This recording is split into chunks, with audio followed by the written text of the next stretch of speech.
Gold, trusted gold buyers. మీరు తాకట్టు పెట్టిన బంగారాన్ని విడిపించి ఈ రోజు ఉన్న మార్కెట్ ధరకు కొనబడను.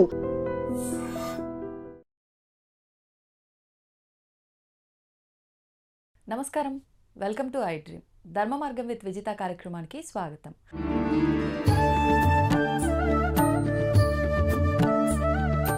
ప్రస్తుతం మనతో పాటు ఉన్నారు లలిత అమ్మవారి ఉపాసకులు గీతా కుమార్ గారు. ఇప్పుడు వారితో మాట్లాడి మరిన్ని విషయాలు తెలుసుకుందాం. నమస్తే అండి. నమస్తే అమ్మా. ఈ మధ్యకాలంలో ఎక్కువగా లలిత అమ్మవారి గురించి మాట్లాడేవారు, అమ్మవారి నామాలు పారాయణ చేసేవారు, చేస్తున్న దగ్గర కనీసం కూర్చొని వినేవాళ్ళని కూడా ఎక్కువగా చూస్తున్నాం. అంటే అమ్మవారు తెలియకుండానే అందరిలోకి అలా వెళ్ళిపోతున్నారు ఒక రకంగా. ఆ మధ్యలో వారాహి అమ్మవారి గురించి కూడా సడన్గా అందరికీ తెలిసిపోవడము, అందరిలో అమ్మవారు అలా దూసుకెళ్ళిపోవడం, ఆ రకంగా లలిత అమ్మవారు కూడా ఈ మధ్య అందరిలోకి వెళ్ళిపోతున్నారు. అలా ఆవిడ గురించి ఆవిడే ఒక రకంగా తెలియజేస్తుంది అనుకోవాలో ఏంటో తెలియదు. కానీ ఈ నామాల విషయానికి వచ్చేసరికండి, చాలామంది సొంతంగా ఇంట్లో పారాయణ చేసేవాళ్ళు ఉన్నారు, సామూహికంగా ఆలయాల్లో కూర్చొని హౌస్ వైఫ్స్గా ఉన్న లేడీస్ కూడా వెళ్ళి పారాయణ చేయటము చూస్తూ ఉన్నాం. అసలు ఏంటి లలితా పారాయణం వల్ల వచ్చే ఫలితం ఏంటి, అసలు ఎందుకు చెయ్యాలి, చెయ్యాలంటే నియమాలు పాటించాలా, ఎన్నో సందేహాలు, అవన్నీ కూడా మీరే నివృత్తి చేయాలి. ఓకే అమ్మా, శ్రీమాత్రేనమ్మా. ముందుగా మనకి లలిత సహస్రనామం ఎలా వచ్చింది ఇది తెలుసుకుందాం మనం. హయగ్రీవ స్వామి అగస్త్య మహామునికి చెప్పారు అనేది అందరికీ తెలిసిన విషయం. హయగ్రీవ స్వామికి ఎవరు చెప్పారు? దక్షిణామూర్తి చెప్పారు. లలిత సహస్రనామానికి మొదటి గురువు దక్షిణామూర్తి. దక్షిణామూర్తి స్వామి వారు హయగ్రీవ స్వామి వారికి చెప్తే, హయగ్రీవ స్వామి వారు అగస్త్య మహామునికి చెప్పారు. అగస్త్య మహామునికి ఎందుకు చెప్పారు? చాలా మంది మహర్షులు ఉన్నారు, ఋషులు ఉన్నారు. అవును, ఎందుకు చెప్పారు? ఎందుకు చెప్పారంటే, ఆయన భార్య లోపాముద్ర మనకు తెలుసు. అవును, ఆవిడ వల్ల ఆయనకు ఆ స్థాయి వచ్చింది. ఎందుకని, ఎలా ఇది యాక్సెప్ట్ చేయకపోవచ్చు ఎవరు ఈ విషయాన్ని. అంటే అగస్త్య మహామునే చాలా ఇది అంటున్నారు, కానీ లోపాముద్ర వల్లనే ఆయనకు అంత స్థాయి వచ్చింది.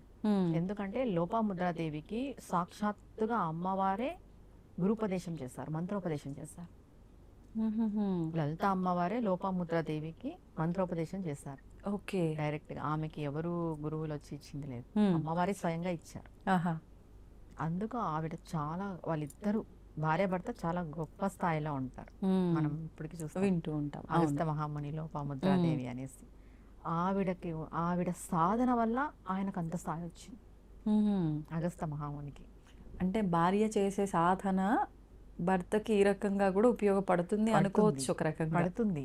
ఇది ఎవరికి తెలియక భర్త చేసేదే భార్యకు వస్తుంది, అవును, భార్య చేసేది భార్యకి ఉంటది. నేను లేదని చెప్పాను, కానీ ఒక స్టేజ్ దాటిన తర్వాత వాళ్ళు మునులు, మహర్షులు అండి.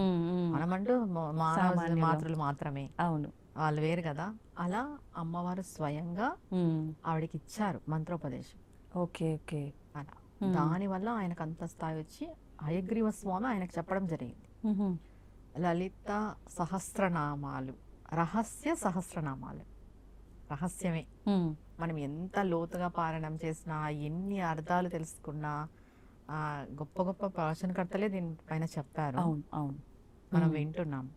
అవి రహస్యనామాలే. అవి రహస్యంగా చేసుకునే వాళ్ళు ఇంతకు ముందు. అంటే ఇప్పుడు రహస్యంగానే చేయాలా అని అంటే, ఇంతకుముందు రహస్యంగానే చేసేవాళ్ళు ఎవరి ఇంట్లో వాళ్ళు. ఓకే, అందరూ కూడా చేసేవాళ్ళు కాదు, కొంతమందే చేసేవాళ్ళు. ఇప్పుడు రాని వాళ్ళు చేస్తున్నారు, తప్పులు చదువుతున్నారు. అలా కాకోకున్నట్టు నేర్చుకొని చదవండి. నేను చెప్పేది ఏంటంటే, బాగా నేర్చుకొని ఫస్ట్ వినండి. వింటూ ఉంటే ఆటోమేటిక్గా వస్తుంది. తర్వాత చదవండి. తప్పులు చదవు. అంటే తప్పులు చదివేసి అమ్మ నన్ను క్షమించు అంటే అమ్మ క్షమిస్తుంది అంటారు కదా. అవును, ఎంతవరకు? బాగా అక్షర జ్ఞానం ఉన్న వాళ్ళే తప్పులు చదివితే, లేని వాళ్ళ వదిలిపెట్టండి. లేని వాళ్ళ పరిస్థితి వదిలిపెట్టేస్తాం. అక్షర జ్ఞానం ఉన్న వాళ్ళు కూడా సరిగా అక్షరాలు పలకక తప్పులు చదివితే ఎలా క్షమిస్తుంది? అవును. అంటే తప్పు ఒకసారి 2 సార్లు సరి చేసుకునే, ప్రతిసారి తప్పే చేస్తూ సరి చేసుకోవాలి కదా, ఖచ్చితంగా సరి చేసుకోవాలి.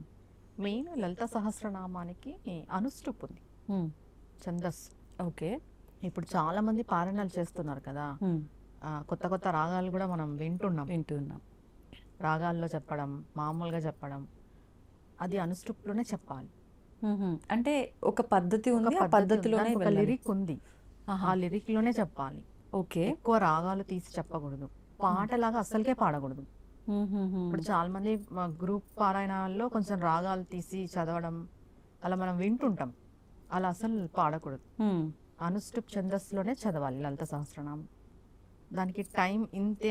నేనేదో ఫాస్ట్గా చదివేసి 15 నిమిషాల్లో కంప్లీట్ చేశానని, నేనేదో గంట సేపు అలా కాదు. 20 to 25 minutesలో లలిత పారాయణ కంప్లీట్ కావాలి. 20 minutes ఖచ్చితంగా. అంటే ఎక్కడ మొదలు పెట్టాలి, ఎక్కడ పులి స్టాప్, మళ్ళీ ఎక్కడ నుంచి హైలో అది లో చాలా అట్లానా? subject. అవును. ఎక్కడ మనం బ్రేక్ పెట్టాలి, ఎక్కడ కంటిన్యూగా చదవాలి బ్రేక్ లేకోకున్నట్టు, ఓకే. అలా ఉన్నాయి దాంట్లో నామాలు. అలా బ్రేక్స్ వస్తాయి, బ్రేక్స్ వచ్చినప్పుడు బ్రేక్స్ పెట్టుకున్నట్టు కంటిన్యూగా చదవడం, కంటిన్యూగా చదివే నామాన్ని బ్రేక్ పెట్టడం, అర్థాలు మారిపోతాయి పూర్తిగా, కంప్లీట్ గా అర్థాలు మారిపోతాయి. ఓకే. లలితా సహస్రనామ పారాయణం చేస్తున్నారు అంటే అంటాం కదా, ఒళ్ళు కళ్ళు అన్ని దగ్గర పెట్టుకొని చేయాలి. అమ్మవారు నేనేదో చేసే వేరే స్తోత్రాల విషయం పక్కన పెట్టేస్తే ఇవి రహస్యంగా చెప్పబడినవి ఇవి. ఇంకా చెప్పాలంటే శ్రీ విద్యకి మొదటి మెట్టు లలితా పారాయణం, లలిత సహస్రనామాలే. ఎప్పుడైతే మనం లలిత సహస్రనామాల పారాయణం చేస్తూ ఉంటామో ఇది మొదటి మెట్టు. ఓకే. అంటే శ్రీ విద్య ఒకవేళ నేను సౌందర్యలహరి, లలిత సహస్రనామాలు శ్రీ విద్యకే సంబంధం. సౌందర్యలహరి కూడా శ్రీ విద్యనే. అందులో ఎన్ని శ్లోకాలు? 100 శ్లోకాలు. నామాల శ్లోకాల? శ్లోకాలు. ఈ 1000 నామాలు అక్కడ 100 శ్లోకాలుగా ఉన్నాయి అనుకోవచ్చు. అవి వేరు ఇవి వేరు, వేరు వేరు. కంప్లీట్ గా ఇది అమ్మవారి గురించి ఎలా వర్ణన, అది అమ్మవారి అయ్యవారి గురించి వర్ణన. ఇద్దరు గురించి అక్కడ ఎక్కువ అమ్మవారి గురించే, ఇద్దరు గురించి ఉంటుంది. ఇది కంప్లీట్ గా అమ్మవారి గురించి, అమ్మవారు ఎలా ఉన్నారు. అసలు ఏంటండి సౌందర్య లహరి అంటే ఏంటి, అసలు అర్థం ఏంటి? సౌందర్య లహరి అని అంటే అమ్మవారి యొక్క సౌందర్య వర్ణన. దీనికి ఏం చెప్పబడింది అంటే, ఆది శంకరాచార్యులు కైలాసం వెళ్ళినప్పుడు అమ్మవారు శ్లోకాస్ ఇచ్చారంట, ఇది జనులకు ఇవ్వు అనేసి. ఓకే. వచ్చేటప్పుడు నందీశ్వరుడు లాగేసుకున్నారని చెప్తారు, కొంతమంది వినాయకుడు లాగేసుకున్నారు, ఇలా 2 రకాలుగా వింటున్నాం మనము. లాగేసుకున్నారు, అది చింపేశారు. ఓన్లీ 40 శ్లోకాలు మాత్రమే అమ్మవారు ఇచ్చింది. ఓకే. తర్వాత మిగతా శ్లోకాలు 47 శ్లోకాలు అనుకుంటాను, అవి మాత్రం అమ్మవారు ఇచ్చింది. మిగతావన్నీ ఆది శంకరాచార్యులు స్వయంగా ఆకాశవాణి పలికింది, మీరే రాయాలి అనేసి ఆయన రాశాడు. ఆనందలహరి, సౌందర్యలహరి. సౌందర్యలహరిలోనే ఆనందలహరి, సౌందర్యలహరి ఉంటుంది. అలా. ఓకే. అంటే వారి గురించి తెలుసుకోవాలి అనే భావన ఉన్నవారు ఇద్దరు గురించి అనుకుంటే సౌందర్యలహరి ఫాలో అవ్వచ్చు. సౌందర్యలహరి కూడా శ్రీ విద్యనే. ఓకే. ఇది స్తోత్రపరంగా శ్రీ విద్య. స్తోత్రపరంగా దీంట్లో కూడా ఆది శంకరాచార్యులు నిగుడమైన బీజాక్షరాలను పెట్టారు. ఓకే. మరి బీజాక్షరాలు ఉంటే అది గురువు ఉపదేశం ద్వారానే అంటారు కదా? గురువు ఉండాలి సౌందర్యలహరికి కూడా. అంటే పారాయణంకి కూడా ఉండాలా? అంటే మనం నేర్చుకునే కదండి పారాయణం చేయాల్సింది, తప్పులు చదవకూడదు కదా. తప్పులు చదివితే అర్థం మారిపోతుంది, బీజాక్షరాల యొక్క వ్యతిరేక ఫలితాలు వస్తాయి. దాంట్లో కూడా నిగుడంగా బీజాక్షరాలు ఉన్నాయి సౌందర్యలహరిలో కూడా. కనిపించుకోకున్నట్టు మానవులందరూ చేసుకునే విధంగా ఆది శంకరాచార్య జగద్గురువులు మనకి ప్రసాదించారు సౌందర్యలహరిని. ఓకే. ఒక్కొక్క శ్లోకం ఒక్కొక్క ఫలితాన్ని ఇస్తుంది మనకి. కానీ ఇప్పుడు ప్రతి ఒక్కరు అంటే ఒకరు ఏదో చేస్తే మాకు అది జరిగింది, వాళ్ళకి బాగా జరిగింది అని చెప్పి పుస్తకం కొనుక్కొచ్చుకున్నామా, ఎవరికి వాళ్ళు చేసుకున్నామా అనేటట్టు కూడా వెళ్ళిపోతున్నారు. అది కరెక్ట్ పద్ధతేనా మరి మీరు చెప్పిన దాన్ని బట్టి చూస్తే? కాదు, గురుముఖత నేర్చుకోవాలి. ఓకే. ఎందుకంటే ఖచ్చితంగా తప్పులు చదువుతాం, సంస్కృతం ఉంటుంది కాబట్టి ఫస్ట్ నేర్చుకొని తర్వాత పారాయణం అది చేయాలి. లలిత శాస్త్రం కూడా అంతే, ఫస్ట్ నేర్చుకోవాలి, నేర్చుకున్న తర్వాత చదవాలి, తప్పులు మాత్రం చదవకూడదు. ఓకే. ఇప్పుడు స్టార్టింగ్ స్టేజ్లో ఉన్నారు మీరు, ఎప్పుడైనా లలితా పారాయణం కంప్లీట్ అయిపోయిన వెంటనే 11 సార్లు మనం ఉమాయ నమః ఉమాయ నమః అనుకోవాలి. ఎందుకని ఉమా అంటే మళ్ళీ ఇక్కడ గౌరీదేవి కదా, పార్వతీ అమ్మవారు అంటారు కదా? ఉమా అని అంటే అది మహేశ్వరుడికి ఇష్టమైన పేరు. ఉమా అని, అపర్ణ, ఉమా, ఈ 2 పేర్లు చాలా ఇష్టం అన్నమాట. ఓకే. అందుకు మనం ఆయనకి ఇష్టమైన పేరుతో అమ్మవారిని కలిస్తే అమ్మవారు మనకి ప్రసన్నమై చిన్నగా తప్పులు చదివింటాం కదా వాటిని క్షమించేస్తుంది అంటారు. ఓకే. అలా. ఇప్పుడు అందరికీ అర్థమయ్యే విధంగా చెప్పాలి అని అంటే మానవులందరికీ కావాల్సిందేంటి?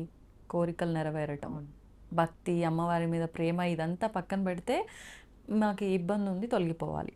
లలిత చేయటం వల్ల ఇవన్నీ నిజంగా నెరవేరుతాయా? ముందుగా అయితే లలిత అని అనకూడదు, మ్మ్. లలిత Sorry. సహస్రనామాలు, మ్మ్. లలిత అని మనం ఆ. అనకూడదు. ఓకే. ఉమ్. ఆ. లలిత సహస్రనామాల్లో ఒక్కొక్క నామానికి ఒక్కొక్క ఫలితం ఉంది. మ్మ్. మనకి ఏ కష్టం వచ్చిందో ఆ కష్టం తగ్గట్టు ఆ నామాలు ఉన్నాయి. చేసుకుంటూ పోతే దీక్షగా చేసుకున్నా, లేదు లైఫ్ లాంగ్ మనం ఒక్కటే నామాన్ని పట్టుకున్నా కూడా మనం అల్టిమేట్గా ఆ సమస్య నుండి బయటపడిపోతాం. ఆహా, అంటే మొత్తం నామాలు చదవాల్సిన అవసరం కూడా లేదు. అవసరం లేదు. అంటే Okay. ఇది ఎలా చెప్తానంటే, ఇప్పుడు మనకి సొంత ఇల్లు కావాలి. ఆ. దాంట్లో ఏముంది, చింతామణి గృహంతస్థ అనే Hmm. శ్లోకం ఉంది, అది పట్టుకోవాలి. మ్మ్, మ్మ్, మ్మ్. లలితా పారాయణం అంతా కంప్లీట్ చేసిన తర్వాత ఒకసారి ఆ శ్లోకాన్ని మనం ఇంకా నిత్యం చాంట్ చేయాలి. ఒక్కసారైనా మనం ఒక్కసారి కంప్లీట్ మొత్తం. చేయాలి మొత్తం ఆహా. అన్ని శ్లోకాలు మ్మ్. అలా. ఓకే. ఇప్పుడు వింటున్న దానికి మనం పుస్తకంలో చూస్తున్న దానికి చాలా అంటే పదాలు, అక్షరాలు వ్యత్యాసం అవును. చాలా ఉంటాయి. అవును.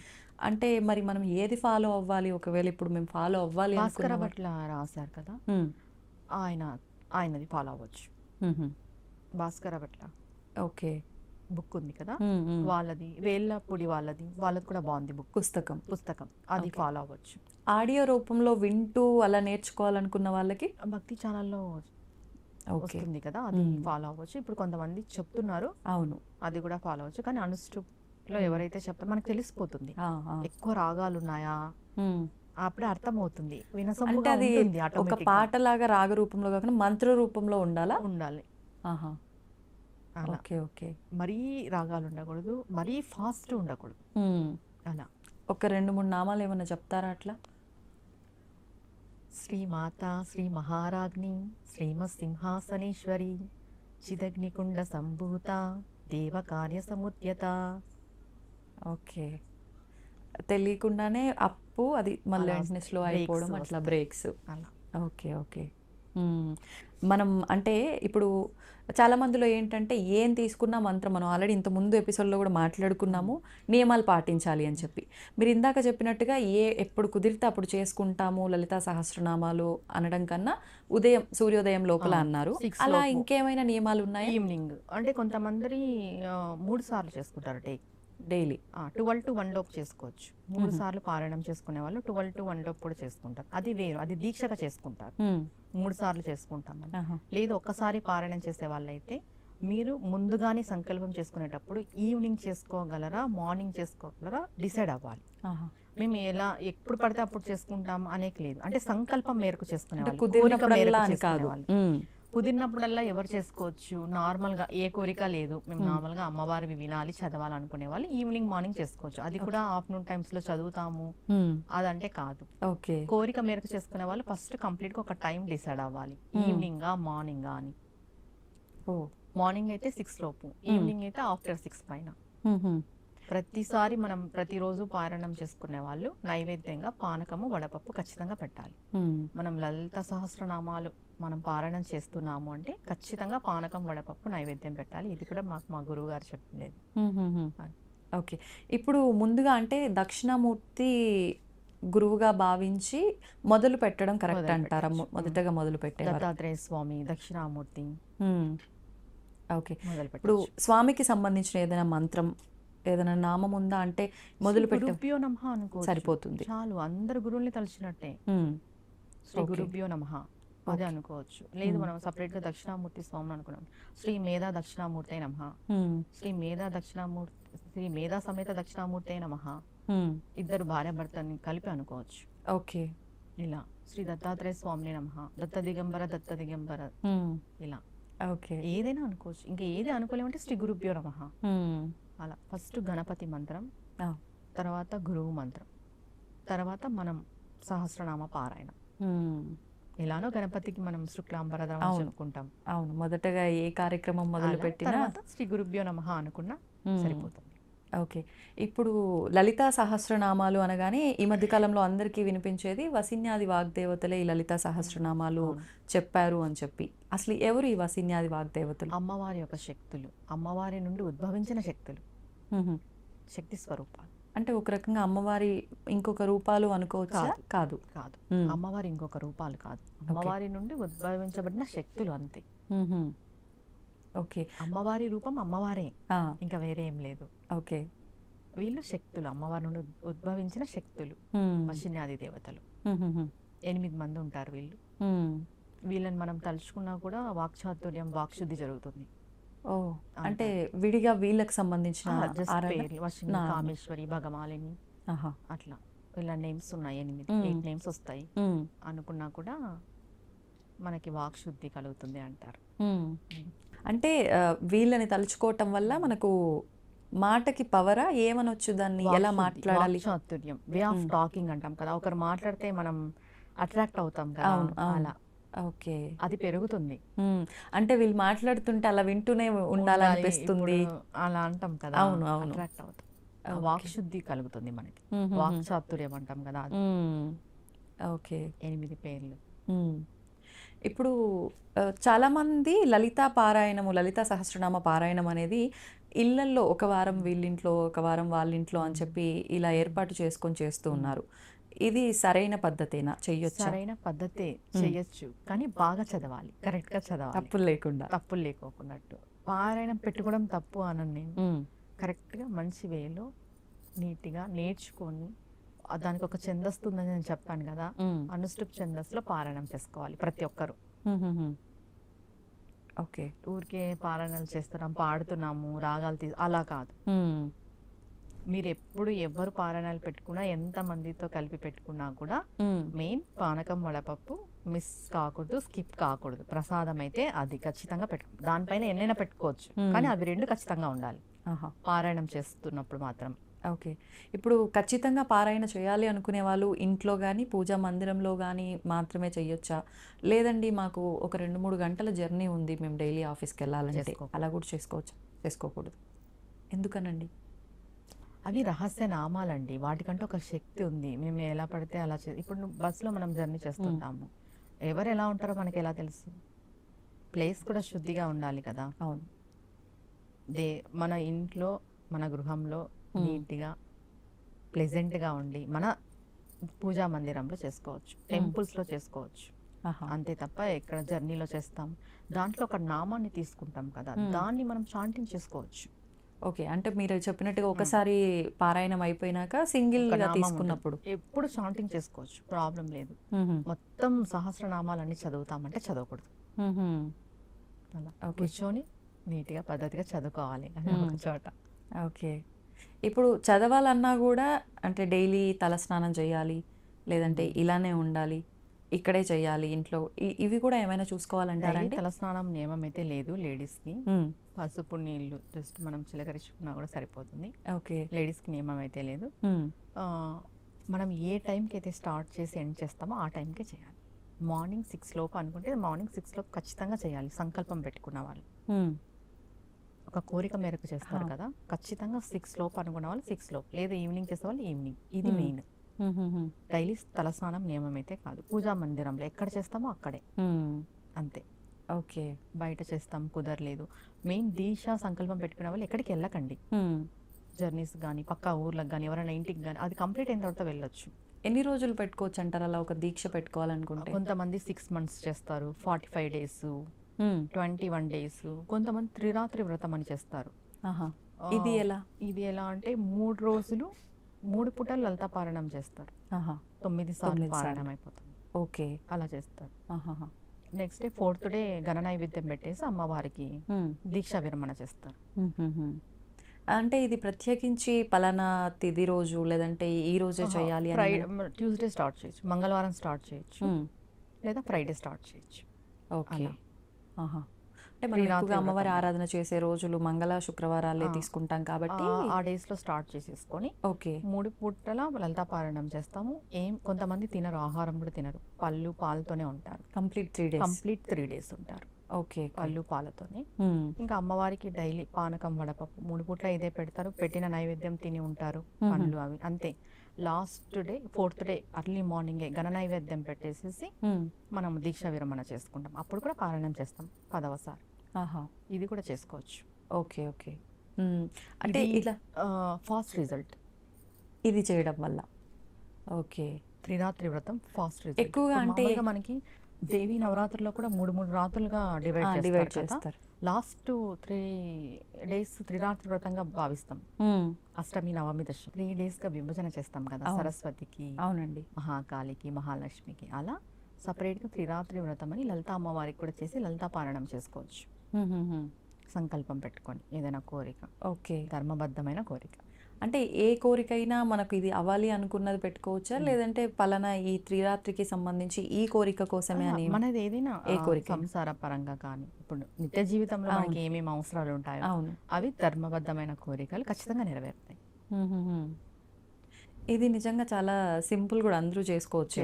ఎక్కువ రోజులు అంటే నియమాలన్నీ మళ్ళీ బ్రేక్ చేసేస్తామో అన్న భయం ఉంటుంది. పారాయణం చేయాలి లలితా పారాయణం. ఇంకా 3 రోజులు బయటికి కదలొద్దా? కదలద్దు. ఆహా. భూసైనం చేయాలి. కొంతమంది ఏకభుక్తం ఉంటారు, కొంతమంది కంప్లీట్ గా తినరు. అది కూడా మన సంకల్ప ప్రకారంగానేనా? అది కూడా మన సంకల్పం, మన ఆరోగ్య రీత్యా చూసుకోవాలి. ఓకే. ఇప్పుడు దీక్షల్లో ఉన్నప్పుడు చల్లనీళ్ళ స్నానాలు అని ఇలా అంటూ ఉంటారు, దీనికి కూడా అది వర్తిస్తుందా? ఏదైనా మన ఆరోగ్య రీత్యానే చెప్తా నేను. ఓకే. మీరు స్నానం చేసుకోగలము అంటే చల్లనీళ్ళ స్నానం చేసుకోవచ్చు.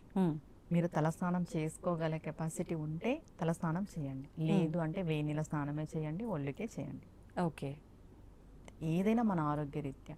మనం ఆరోగ్యాన్ని కష్టపెట్టుకొని చేయమని దేవుడు చెప్పలేదు. అవును, అవును. మనకు ఆరోగ్యం కూడా సహకరించాలి కదా. అవును. అన్ని దృష్టిలో నేను పెట్టుకుని ఏ పూజ చెప్పినా కూడా ఆరోగ్య రీత్యా మన ఇంటి వాతావరణం మనకు అన్నిట్లోనూ సహకారం ఉందంటే మీరు మోర్గా చేసుకోవచ్చు. లేదు ఇంతే చేసుకోగలమని అంతే చేసుకోండి, బాధ ఏం అవసరం లేదు. మనస్ఫూర్తిగా చేసుకోవాలి ఏది చేసుకున్నా కూడా.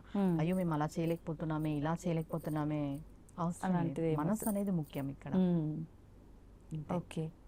ఇప్పుడు ఇలాంటివి ఏమైనా చేయాలి అన్నప్పుడు ఖచ్చితంగా వైఫ్ ఇలాంటివి మొదలు పెట్టాలన్నప్పుడు హస్బెండ్ పర్మిషన్ ఖచ్చితంగా తీసుకొని వాళ్ళకి ఇష్టం ఉంటేనే మొదలు పెట్టాలి అని చెప్పి అంటారు, అది వాస్తవమే? వాస్తవమే. ఎందుకంటే వాళ్ళు సహకరిస్తే బాగుంటుంది కదా. అవును, అవును. హస్బెండ్ సహకరిస్తే బాగుంటుంది. ఒకవేళ సహకరించకపోతే వదిలేయటం కరెక్టా, లేదు చేయటం కరెక్టా? అంటే ఇదేదో మనం తప్పు చేస్తున్నట్టు కదా, అమ్మవారి ఆరాధన చేస్తున్నాం, అది కూడా మన కుటుంబం కోసం చేస్తున్నాం కదా. అటువంటి సందర్భాల్లో అమ్మవారికి ఒకటే చెప్పుకోవాలి, అమ్మ నా ఇంటి పరిస్థితి బాగలేదు, మా వారు ఒప్పుకోవట్లేదు, మా వారి మనసు మారిస్తే నేను చేసుకుంటా. నాకు చేసుకోవాలని ఉంది సంకల్పం, మార్చే బాధ్యత నీది, చేపించుకునే బాధ్యత నీది. ఇక్కడ ఎప్పుడైనా కూడా ఏ పూజ ఏ వ్రతమైనా నేను చేస్తున్నాను అనే భావన కంటే మీరు చేయించుకుంటున్నారనే భావన ఉంటే సవ్యంగా జరిగిపోతుంది. మీరే చేయించుకోవాలి, నా చేత అనేది ఉండాలి. నేను చేస్తాను వద్దు, మీరు చేయించుకోవాలి. అమ్మవారికి ఇదే మొక్కాలి, శరణాగతి అంటాం కదా. ఎప్పుడు కూడా మీరే చేయించుకోవాలి, మీదే బాధ్యత. నేను శరణ్ కోరుతున్నాను, నేను మీ పాదాలు పట్టుకున్నా, నాకేం తెలీదు, మీరు ఎలా తీసుకెళ్తే అలా నా జీవితం అని చెప్పేసుకుంటే అమ్మవారికి తీసుకెళ్తుంది. ఇక్కడ నేను అనే అహం, నేను చేస్తున్నాను అదేదో మనం ఏం చెయ్యం అక్కడ. ఆమె అనుగ్రహం ఉంటేనే మనం చేయగలం. ఓకే. ఇప్పుడు లలితా సహస్రనామాలు మొత్తము మేము పారాయణ చేయలేము, ఒకవేళ చేసినా మేము ఎక్కడ తప్పులు చదువుతాము, ఇలాంటి భయాలు ఉన్నవాళ్ళు ఓన్లీ శ్రీమాత్రే నమః అనుకున్నా కూడా మొత్తం పారాయణ చేసిన ఫలితం ఉంటుంది అంటారు, వాస్తవమా అండి? 1000 సార్లు శ్రీమాత్రే నమః అనుకుంటే మొత్తం పారాయణం చేస్తాం. 1000 సార్లు? 108 times కూడా చేసుకోవచ్చు. కానీ మనం మంచి పారాయణ ఫలితం రావాలి అంటే 1000 సార్లు అనుకోవాలి, జపం చేసుకోవాలి శ్రీమాత్రే నమః. దీనికి మనం ఇంకా సమయాలు అవన్నీ ఏం చూసుకోవాల్సిన అవసరం లేదా? సమయం ఉంటుంది, దీనికి కూడా సమయం చూసుకోవాల్సిందే. సంకల్పం అంటే కోరిక ఉంటే సమయం ఉంటుంది, కోరిక లేదు అని అంటే సమయం ఉండదు. ఓకే. సంకల్పానికి ఖచ్చితంగా సమయం అనేది ఇంపార్టెంట్ అండి. సమయపాలన అంటాం కదా. అవును, ఖచ్చితంగా సమయం ఇంపార్టెంటే సంకల్పానికి. అంటే ఈ టైం లోపల నీ కోరిక తీరాలి అంటే ఈ టైంలో నువ్వు ఖచ్చితంగా అవి చేయాలి. మనం ఒక గోల్ పెట్టుకొని ఉంటాం, ఈ టైంకి అంతా నాకు అది జరిగిపోవాలి అని. అవును, అది జరగాలంటే నువ్వు ఇక్కడ కూడా సమయపాలన పాటించాలి. కరెక్టే. అలా. ఓకే. అంటే మనకు జరగాల్సింది జరగాలి, మనం చెయ్యాల్సింది కూడా కరెక్ట్గా చెయ్యాలి. ఓకే, అంతే. సాధారణంగా మనం ఇప్పుడు చూస్తూ ఉంటాము, పాటలు అనేసరికి సినిమా పాటలు, పిచ్చి పిచ్చి పాటలన్నీ వింటూ ఉంటాం. కానీ ఒకప్పుడు పాతకాలం నాటి పాటలు ఎంత అద్భుతంగా ఉండేవో మనమైతే అవి నిజంగా వినుండము. అవి వినిపించే వాళ్ళు కూడా మనకు చాలా తక్కువగా కనిపిస్తూ ఉంటారు ఆ వయస్సు వాళ్ళు. మామూలుగా అంటే పాత తరము అని అంటే ఇప్పుడు మనకు తెలిసినంత వరకు ఒక 50s 60s ఆ జనరేషన్ మాత్రమే పాత తరము అనుకుంటాము. ఆ ఏజ్కి సంబంధించిన వాళ్ళే మన దగ్గరలో చాలా తక్కువ మంది ఉండటము, వాళ్ళతో మనం మాట్లాడటం కానివ్వండి, పాటలు పాడించుకోవడం కానివ్వండి, లేదు అంటే చిన్నప్పుడు అమ్మమ్మలు నానమ్మలు కథలు చెప్పినట్టు వాళ్ళతో మంచి మంచి ఆ స్టోరీస్ చెప్పించుకోవడం కానివ్వండి, ఈ మధ్యకాలంలో ఇవన్నీ మనం చాలా తక్కువగా అయితే చూస్తున్నాము. అయితే ఇప్పుడు నా ముందరున్న వ్యక్తి గురించి చెప్పాలి అని అంటే తను అద్భుతంగా పాటలు పాడతారు. అవి కూడా చాలా పాతకాలం నాటి పాటలు, 40s 50s 60s ఆ జనరేషన్ నాటి పాటలు. అది కూడా ముఖ్యంగా అన్నీ కూడా భగవంతుడికి సంబంధించిన పాటలు, కీర్తనలు, శ్లోకాలు, పద్యాలు ఇవన్నీ కూడా వారు పాడుతూ ఉంటారు. నిజంగా తన వయసు ఎంత అనంటే మీరైతే నిజంగా షాక్ అవుతారు, నేనే అబద్ధం చెప్పినా అనుకుంటారు. 87 సంవత్సరాలు వారి వయస్సు. చూస్తే అయితే అట్లా అనిపించట్లేరు, సూపర్ యాక్టివ్ ఉన్నారు, అంతే అద్భుతంగా పాటలు కూడా పాడుతున్నారు. నేనైతే ఇంటర్వ్యూకి ముందరే మాట్లాడడం జరిగింది వారితో. నిజంగా మనమే కొంచెం యాక్టివ్నెస్లో తక్కువగా ఉన్నామేమో కన్నా అన్నట్టుగా అనిపించింది నాకు. మరి ఇంకా ఆలస్యం చేయకుండా వారితో మాట్లాడి మరిన్ని మంచి మంచి విషయాలు మాట్లాడుకుంటూ వారితో కొన్ని పాటలు కూడా పాడించుకుంటూ మనం ఈ ఇంటర్వ్యూని అయితే ఎంజాయ్ చేసేద్దాం. వారి పేరు ప్రముఖ ఆధ్యాత్మికవేత్త అని చెప్పొచ్చు, సంగీత విద్వాంసురాలని చెప్పొచ్చు. వారే శ్రీమతి ముట్నూరి పావని గారు. ఇంకా ఆలస్యం చేయకుండా వారితో మాట్లాడేద్దాం. అమ్మ నమస్కారం. నమస్కారం అమ్మ. అమ్మ, మనం ఇప్పుడు ప్రస్తుతం కార్తీక మాసంలోకి ఎంటర్ అయిపోయినాం. కార్తీక మాసం అనగానే ఎక్కువగా మనకి ఇది ఆధ్యాత్మికమైన ఒక జీవనం మొత్తం కూడా కొనసాగిస్తూ ఉంటాం ఈ మాసం అంతా కూడా. ఇప్పుడు చూస్తూ ఉంటే కొన్ని నియమాలు, కట్టుబాట్లు, ఈ రకరకాల ఆరాధనలు ఇవన్నీ చూస్తున్నాం. అప్పటి కాలంలో కూడా ఇవన్నీ ఇలాగే ఉండేవా? ఏమైనా మార్పులు వచ్చినాయా? అసలు అప్పట్లో ఈ కార్తీక మాస ఆరాధనలు ఇవన్నీ కూడా ఏ రకంగా ఉండేవో తెలియజేయండి అమ్మా. అప్పటి కాలంలో ఏం చేసినా భక్తి ప్రధానంగా ఉండేది. ఈ కాలంలో ఎట్లా చేస్తున్నారని నేను, కానీ అదొక డ్యూటీగా చేసినట్టు చేస్తున్నారు తప్ప. అదే ఆ రోజుల్లో తెల్లవారుజామునే లేచి చన్నీళ్ళు స్నానం చేయాల్సిందే. రోజు స్నానం, పెద్దవాళ్ళు, పిల్లలు కాదనుకోండి, పెద్దవాళ్ళు మామూలు ఉపవాసాలు ఉండి కార్తీక మాసం అంతా స్నానాలు, ఉపవాసాలు, దీపాలు వీటికి సంబంధించిన విశేషమే కదా. కాబట్టి వాళ్ళు తెల్లవారుజామునే లేచి చన్నీళ్ళే స్నానాలు చేసేవాళ్ళు.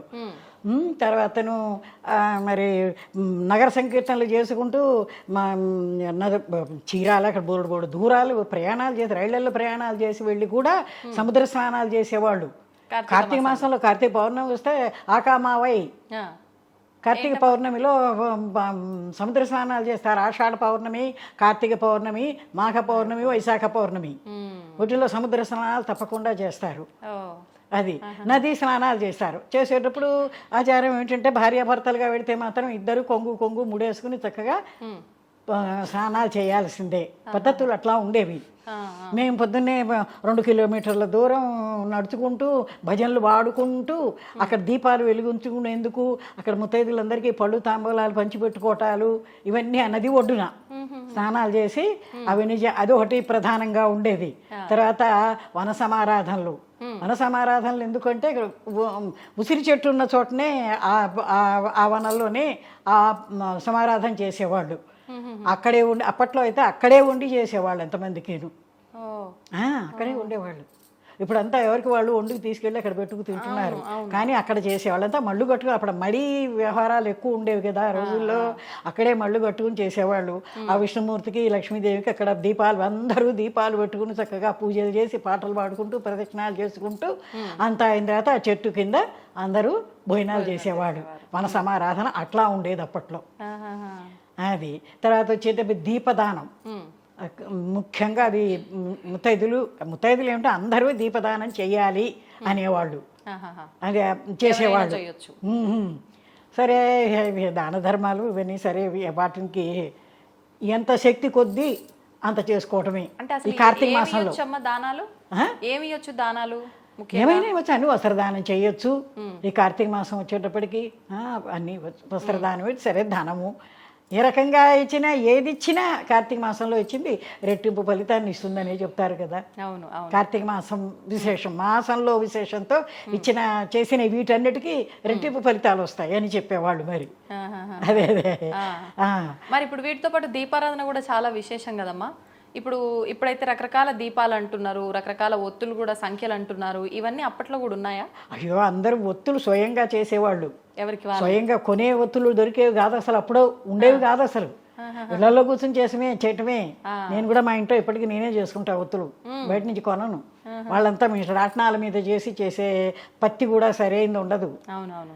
అప్పుడు మంచి పమిడి పత్తి తీసుకొచ్చి దాన్ని గింజలు చేసి శ్రద్ధగా ఒత్తులు చేసి దీపారాధన చేసేవాళ్ళు. దానికి ఎక్కువ ఫలితం ఉండదు అనేవాళ్ళు. మనం స్వయంగా చేసుకుంటాం. చేసిపోయేదైనా అంతే కదా. భగవంతుడికి ఇప్పుడు బజార్ నుంచి కొనుక్కొచ్చి నైవేద్యాలు పెడుతున్నారు. అవును. ఇంట్లో నువ్వు అంత కింద చిన్న ప్రమాణం చేసి భగవంతుడికి పెట్టినా మనం చేసి పెట్టింది అది భగవంతుడికి ఆనందంగా అందుతుంది. బజార్లో కొనుక్కొచ్చినవి చూస్తున్నాం కదా, రకరకాల వాళ్ళు చేస్తారు, రకరకాల ఇది లేకుండా శుభ్రత లేకుండా ఏదో. ఇప్పుడు అవన్నీ చెప్పకూడదు. ఎందుకు చెప్పకూడదమ్మా? చెప్పొచ్చు. చెప్పకుండా బయట పదార్థాలని వాళ్ళని ఆక్షేపించినట్లు అవుతుంది కదా. అందుకని అవి సామాన్యంగా నేనైతే అందరికీ చెబుతూ ఉంటాను. బయట నుంచి నేను మా ఇంట్లో భజన పెట్టుకుంటా. ప్రతి నెలలోనూ మా ఇంట్లో ఉండేది భజన. ఇప్పుడు మా మ్యారేజ్ రోజున పెట్టుకుంటాం భజన. ప్రతి సంవత్సరం మా మ్యారేజ్ రోజున పెట్టుకుంటాము. ఆ రోజున నేనే స్వయంగా చేస్తాను. రవ్వ లడ్డూలు చేస్తాము శుభ్రంగాను. అందరికి పండు, తాంబాలం, పసుపు, కుంకం ఇవన్నీ ఇచ్చుకోవటం అట్లా. కాబట్టి ఇవన్నీ స్వయంగా భగవంతుడికి చేసి వాళ్ళు పెట్టేవాళ్ళు, నైవేద్యాలు పెట్టేవాళ్ళు. మన సమారాధనలో అలాంటివి జరుగుతూ ఉండేవి. తర్వాత నుంచి ఆకాశ దీపాలంటే, గుళ్ళో ఆకాశ దీపాలంటే అవి చూడటానికి వెళ్ళేవాళ్ళు. అవును. గుళ్ళల్లో పెట్టేవాళ్ళు ఆకాశ దీపాలు. ఈ నెల రోజులు సాయంత్రం పూట అది ఆకాశ దీపం వెలిగిస్తారు అక్కడ. ఇవి కాక కార్తీక మాసం వచ్చాడు గుళ్ళల్లో పురాణాలు, కార్తీక పురాణం పండితులు వచ్చి చెప్తుంటే పిల్లల మా పెద్దవాళ్ళతో వెళ్ళి మేము కూడా అప్పుడప్పుడు వింటూ ఉండేవాళ్ళం. అప్పుడు ఏమిటో తెలియకపోయినా దాని ఫలితం ఏమిటో తెలియదు, కానీ పెద్దవాళ్ళ వెనకాల వెళ్ళేసి సరదాగా వెళ్ళి చూసి వింటూ ఉండేవాళ్ళం. కార్తీక పురాణాలు ఇవన్నీ రోజు ప్రతి నిమిషం కూడా ఆధ్యాత్మిక కార్యక్రమంతోనే నిండిపోతుంది ఇవి. అవును, ఈ మాసం అంతా. సరే, ఆ తర్వాత ఆడవాళ్ళందరూ గ్రూపుగా కూర్చుని పాటలు, శివుడి మీద పాటలు అవన్నీ పాడుకుంటూ అమ్మలక్కలు చక్కగా వాళ్ళింటికి వీళ్ళింటికి పెత్తనాలకు వస్తూ ఉండేవాళ్ళు అప్పట్లో. ఇప్పుడైతే ఎవరింటికి ఎవరు వెళ్ళటానికి ఇష్టపట్టలేదు, వెళ్ళేందుకు ఎవరికి తీరుబడి లేదు. కానీ అప్పుడు ఇరుగు పొరుగులు సరదాగా నలుగురు కలిసి కూర్చుని కొన్ని పాటలు పాడుకుంటూ ఉండేవాళ్ళు. అన్ని దేవుడు ఆధ్యాత్మిక కార్యక్రమం పాటలే పాడుకుంటూ. అదే పెళ్ళిళ్ళు వస్తే అసలు ఆ రోజుల్లో మిషన్లు ఎక్కడున్నాయి? పిల్లు పట్టి అప్పడాలు పెట్టాలంటే నా పెళ్ళికి విసిరారు బోరుడు అప్పడాల పిండి విసిరారు. నేను కూడా విసిరే అంతా స్వయంగా చేతులతో తిరగట్ల విసిరి అన్ని ఇంట్లో చేసుకోవటమే. అవన్నీ అట్లా విసురుకుంటూ దేవుళ్ళ పాటలు పాడుకుంటూ ఉండేవాళ్ళు. అంటే ఇక ప్రతి పనిలో దేవుణ్ణి తలుచుకోవడం, అంటే దేవుణ్ణి తలుచుకుంటూ దేవుణ్ణి కార్తీక మాసంలో ముఖ్యంగా ఎక్కువ దైవ ధ్యానం ఎక్కువతోటి దాంతోటి ఆ పాటలు పాడుకుంటూ కృష్ణ వాసుదేవ కేశవ పరమాత్మ అప్రమేయ వరద హరిముకుంద నిన్ను చేరగంటి నీ కృపగనుగొంటి అఖిల సౌఖ్య పదములు అందగంటి అనుకుంటాను ఇక్కడ పద్యం. ఇట్లా ఏదో అంటే పాడుకుంటూ ఉండేవాళ్ళు. మా అమ్మమ్మ ఇంట్లో ఉండేది ఆవిడ గజేంద్ర మోక్షం అవన్నీ పాడుకుంటూనే ఉండేది. గజేంద్ర మోక్షం పాట రూపంలో ఉన్నాయి. మీరు మీ అమ్మమ్మ గారి దగ్గర నుంచి బాగానే నేర్చుకున్నట్టున్నారు పాటలు. మా ఇంట్లో వాళ్ళు పాడుతూ ఉండే, మా మేనత్తలు వాళ్ళందరూ పాడుతూ ఉండేవాళ్ళు. తెల్లారేస్తే అవే ఎక్కువ. అది ఆ తర్వాత వచ్చి ఇప్పుడు నేను మన 2009లో పరీక్ష కట్టి రేడియో ప్రోగ్రాములు ఇవన్నీ అయిపోయిన తర్వాత ఇక్కడికి వచ్చిన తర్వాత అడిగారు నన్ను, మా పిల్లలకి సంగీతం చెప్పండి అని.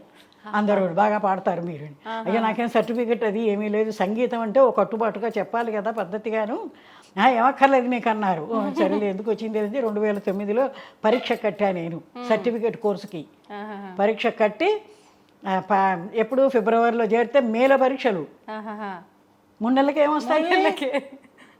అయితే గీతాల దాకా ఏదో చిన్నప్పుడు మా నాన్న దగ్గర నేర్చుకున్నవేవో ఉన్నాయి, అవి జ్ఞాపకం ఉన్నాయి. సరే, అక్కడి నుంచి ఎవరు ఇక్కడ మెహదీపట్నంలో ఒక అమ్మాయి దగ్గరికి వెళ్ళి పాట చెప్పమంటే ఆ అమ్మాయి మీలాగా చిన్నది, నా వయసును చూసి అమ్మాయి కొంచెం జంకింది పాట చెప్పడానికి, సంగీతం చెప్పడానికి. మొత్తం మీద అమ్మ వారానికి ఒకసారి వస్తాను, నేను రికార్డ్ చేసుకుపోతాను, నువ్వు పాడింది పాడినట్టుగా నీకు అది మాత్రం నాకు నేను చెప్పగలను. నేను గ్యారంటీగా ఎట్టా పాట వింటే దాన్ని అట్లాగే పాడగలను. అంటే పరీక్షలు అంటే ఇప్పుడు వాళ్ళు ఒక పాట పాడి వినిపిస్తారు, అది మీరు నేర్చుకోవాలి, మళ్ళీ అప్పచెప్పాలా? రాత పరీక్ష ఉన్నది, రెండు ఉన్నాయి. Okay okay. అయితే ఇదేంటి ఈ 2 నెలలకి ఇంత వయసులో పరీక్ష రాసి తప్పితే సిగ్గుచేటు నవ్వుతారు ఎవరన్నారు. పరీక్ష కట్టండి అన్నింటిని పరీక్ష కట్టేశారు, పరీక్ష కట్టమన్నారు, పోతే పోయింది కట్టేసే అన్నారు. సరే ఏం చేయను, అప్పటికి ఏవో 2 వర్ణాలు, ఏవో 2 కృతులు, ఏవో ఇలాంటివి ఏవో వచ్చి ఉన్నాయి. ఆ వీటితోటి సరే రాశాను. మొత్తం మీద జూలైలో రిజల్ట్స్ వస్తే అడిగితే చూసి చెప్తాను ఉండండి అని చెప్పి, మీరు ఫస్ట్ క్లాస్లో పాస్ అయ్యారండి అన్నది. నేనేమో పాస్ మార్కులతో పాస్ అవుతాను, పర్వాలేదులే అన్న ధైర్యంగా ఉన్నా. నేను ఫస్ట్ క్లాస్లో పాస్ అయ్యారన్నారు. సరే అమ్మయ్యో అయితే నా పేరేమో కాదో చూడండి అమ్మా అంటాను నేను. మీకే అనుమానం? నాకే అనుమానం, ఫస్ట్ వస్తుంది అనుకోవాలా. మొత్తం మీద పాస్ అయ్యా. అప్పటి నుంచి విజయదశమి నుంచి నేను సంగీతం క్లాసులు చెప్పడం మొదలెట్టాను అనుకో. ఏమైనా ఎందుకంటే పాటల పునాది అంతా మా ఇంట్లో మా నాన్నగారు, మా అమ్మ, మా నేతలు, మా నాయనమ్మ ఉండేది, ఆవిడ పాడుతూ ఉండేది.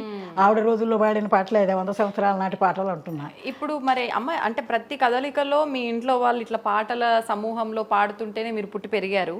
ఇప్పుడు ఈ కార్తీక మాసంలో నది స్నానం దగ్గర నుంచి రకరకాల విశేషాలు ఆచరిస్తున్నాము. వాటి సందర్భంలో కూడా ఏదైనా పాటలు పాడుకునేవారమ్మా? నది స్నానం చేసేటప్పుడే కానివ్వండి, దీపారాధన అప్పుడే కానివ్వండి, లేదు అందరూ వనభోజనాలకు వెళ్ళిన దగ్గరే కానివ్వండి, అలా మంచిగా అంటే చమత్కారంగా మాట్లాడుకుంటూ పాడుకుంటూ ఉంటారు కదా బేసిక్. అట్లా ఏమైనా ఉన్నాయా? పాడుకునే పాటలు అవన్నీ ఉన్నాయి, ఇప్పుడైతే గుర్తు లేదు, కానీ పాడుకునేవారు. ప్రతి చోట పాడుకునే వాళ్ళు. ఆధ్యాత్మికమైన ఆ మార్గంలో పాటలే ఉండేవి, భక్తి పాటలే ఉండేవి. కార్తీక మాసం అంతా ఆ రకంగా జరిగేది.